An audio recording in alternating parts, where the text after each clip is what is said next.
one or two stragglers taking their seats, but we hope the orchestra will be taking their seats very shortly. The SCO was set up initially by a group of musicians, a group of pioneering, wonderful, world-class players who wanted to play together. And so there's always been at the very heart of the SCO this desire to make music and to share music. Yeah, we do. We do have fun. I'm so lucky to do this job. Everyone is passionate about what they do. Like, we're all passionate. I go to work every day with the Scottish Chamber Orchestra, looking forward to making music with my colleagues.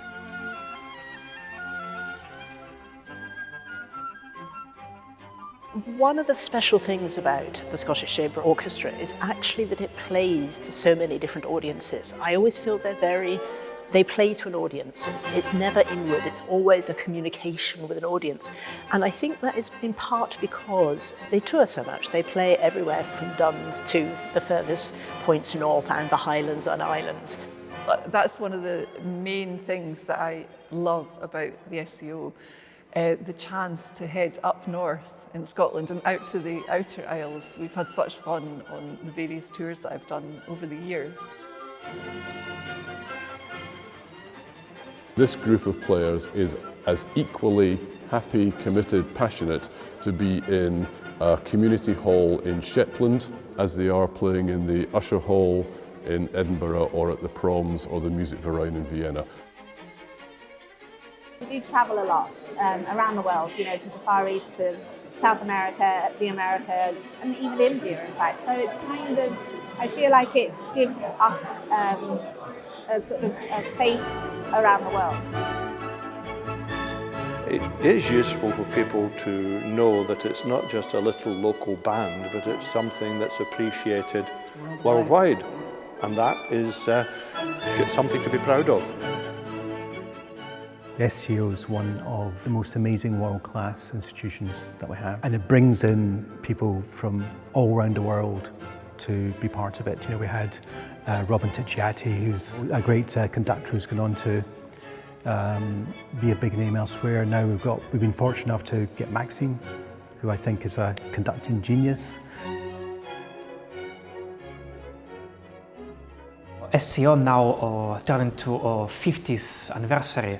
And but stylistic of the orchestra you can recognize. The orchestra has its face. When I was like 10 years ago studying, I heard one of Beethoven recording, I think, from Scottish Chamber Orchestra, and I was impressed of the sound. I've heard them a great deal over 25, 30 years now.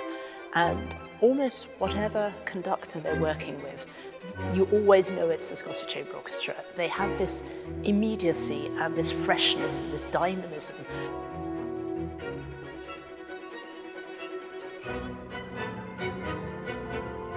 As an ensemble, it's a very friendly orchestra, and I know that because people have said, guest players coming in, I hope, feel very welcome. So it's a very friendly orchestra.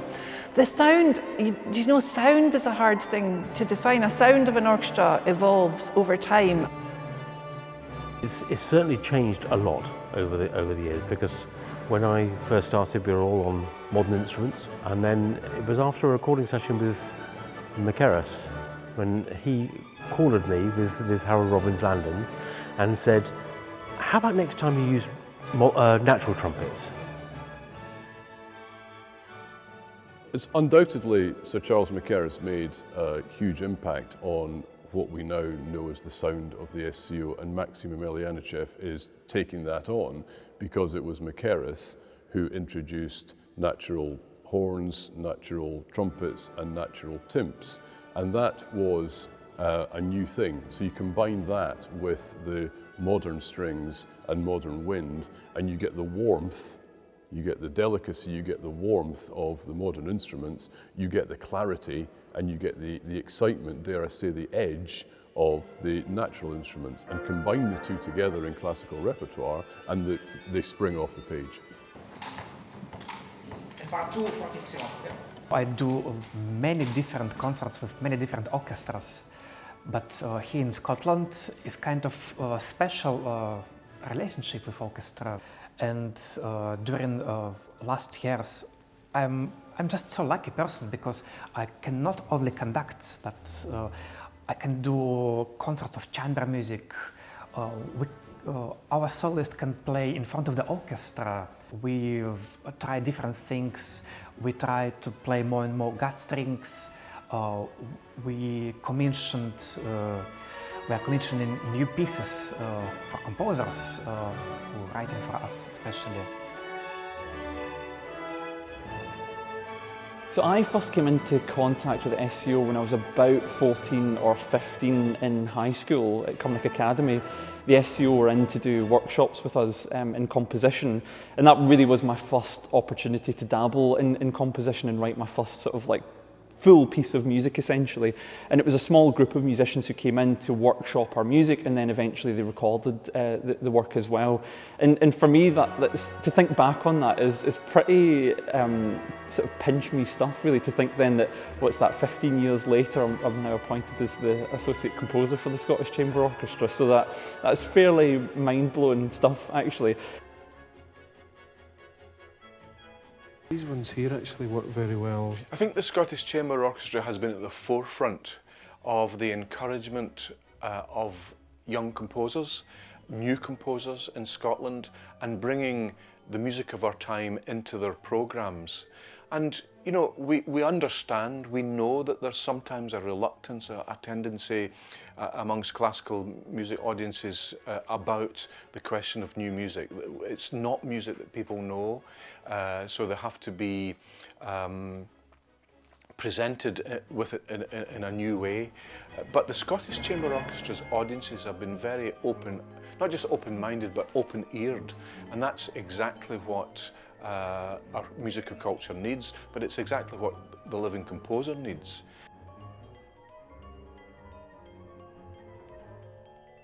Some of my most important work has been written for the Scottish Chamber Orchestra right from the first few days, but I suppose it's inevitable that I would have to point to my percussion concerto, Veni Veni Emmanuel, which in many ways has been my most successful piece. I wrote it for Evelyn Glennie and the Scottish Chamber Orchestra, and they premiered it at the BBC Proms in London in the early 1990s, and it's had over 600 performances since.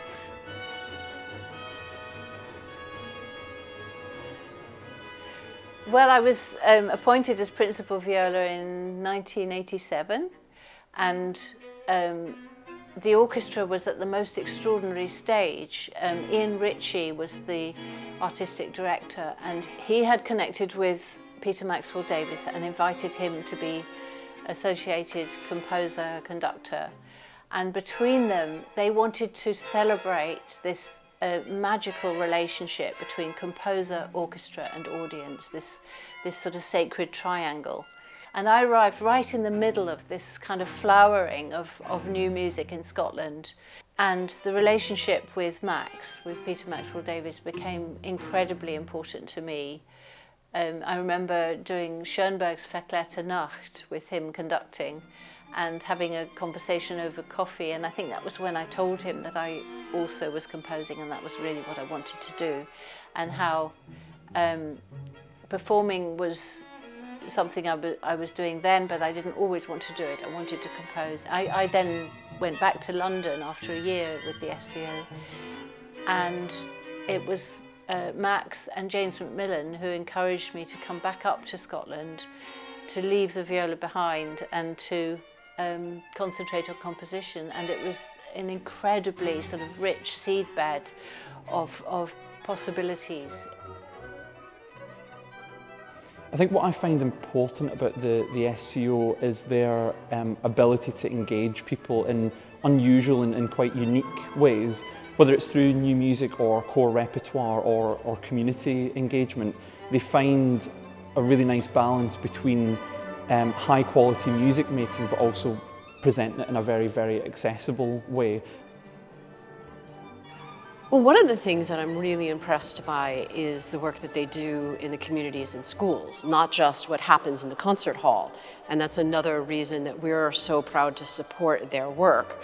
So it's not just about playing music for people who want to buy a ticket. You know, we're already sold. If you bought a ticket, we're already sold on classical music and on the idea of a chamber orchestra. But the work that they do in developing young musicians, in working with people who are not yet familiar with the classical repertoire or the idea of an orchestra, that to me is something that they bring that's different and really, really has a lot of impact. I've done quite a lot of work for the Reconnect project for our creative learning department, which is going in towards of people living with dementia and playing music for them that hopefully they might recognise or they might not recognise, but music with which they can join in. So we take with us instruments like percussion instruments, and we encourage people to play, never forcing, but just encouraging people to join in. We move around the circle. It's never a huge amount of people, so it's easier to interact individually with people.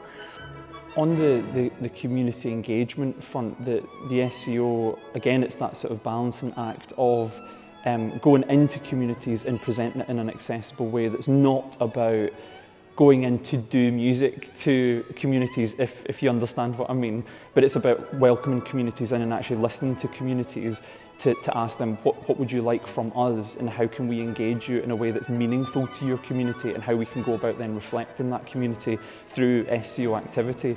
And SCO at the moment have their residency in Craigmillar, and it's about having conversations with the communities to learn from them so that we can help them reflect their community through the music that we make or the art that we make, and just to find ways to enjoy creativity. I feel that the SCO does music for the right reasons in some way, if I can be so bold. Like, it's there to try and project something that's really kind of profound and to try and connect with audiences. My feeling about what makes the SCO so special is their fearless desire to constantly search for real meaning within music. There is a shared desire, always a kind of egoless desire from everyone here to try and ensure that the music that we perform is at the quality that the music deserves to be heard. And I think ultimately that's what makes this organisation so unique. There's a openness.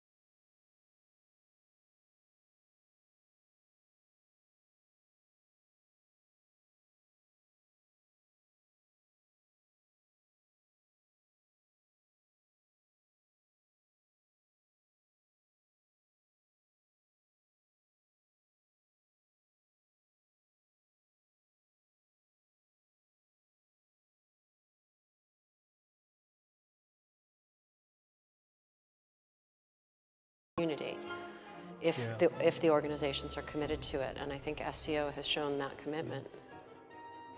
There are people in Scotland and further afield who, for whatever reason, aren't going to be able to come to one of our concerts either at all or very often. So we look for opportunities to broadcast, to make films, and to take our music, to get our music out there.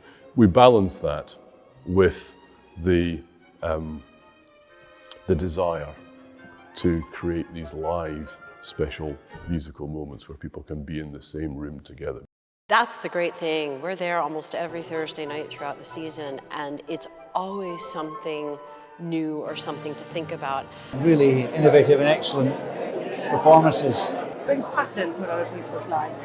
To have access to those concerts, a bus ride away from your house, I mean, it's really important that we cherish these organisations. It's really important that the Scottish Orchestra is cherished and continues to grow. I don't think I should think about future. I'm delighted to be here and to stay here longer. And but my impact should be now, and I must give happiness to audience nowadays. It's about creating excellent experiences, creating opportunities, creating transformational moments that you will remember for the rest of your life, whether you are in a community hall in the Highlands or in the new Dunard Centre that's being built in. It's going to be built in Edinburgh for the SCO in the coming years. The SCO will continue to advocate for, to be passionate about, to share its music at the very highest level for as many people as possible, really for everybody, for years to come.